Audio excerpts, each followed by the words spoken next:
போகும்போது ஏற்றுங்க, மதுரை டிக்கெட் ஏற்றி மதுரை மட்டும் ஏத்துறியே அப்புறம் என்னண்ணே?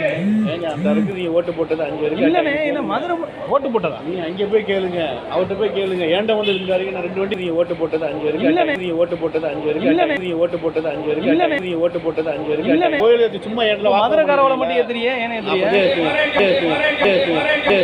அப்படிதான் ஏத்துவீங்க. அது எப்படி மதுரை காரவளை மட்டும் ஏற்றி திருப்பத்துக்குன்னா ஏற்றக்கூடாதா? கோயில் தான் ஏற்றி திருப்பத்தூர்னா உங்க பஸ் ஓனர் சொல்லியிருக்காங்களா அப்படி? உங்க பஸ் ஓனர் சொல்லியிருக்காங்களா அப்படி? உங்க பஸ் ஓனர் சொல்லியிருக்காங்களா அப்படி? உங்க பஸ் ஓனர் சொல்லியிருக்காங்களா அப்படி? பஸ் ஏற்றுவாங்க. அப்படிதான் ஏத்துவீங்களா? எல்லா பஸ்லையும் அப்படிதான் ஏத்துவீங்க. எந்த பஸ்ஸில் அப்படி பண்ண மாட்டாங்களே. பண்ண மாட்டாங்க. ஏங்க தேவையில்லாம பிரச்சனை பண்ணிடுறீங்க. நான் உட்கார்றதுல உங்களுக்கு என்னங்க கஷ்டமா இருக்கு? ஏற்றுவேன். அதே மதுரைக்கார பார்சல் மட்டும் ஏன் வாங்கி போடுறீங்க? அப்படிதான் ஏத்துவீங்களா? சரி.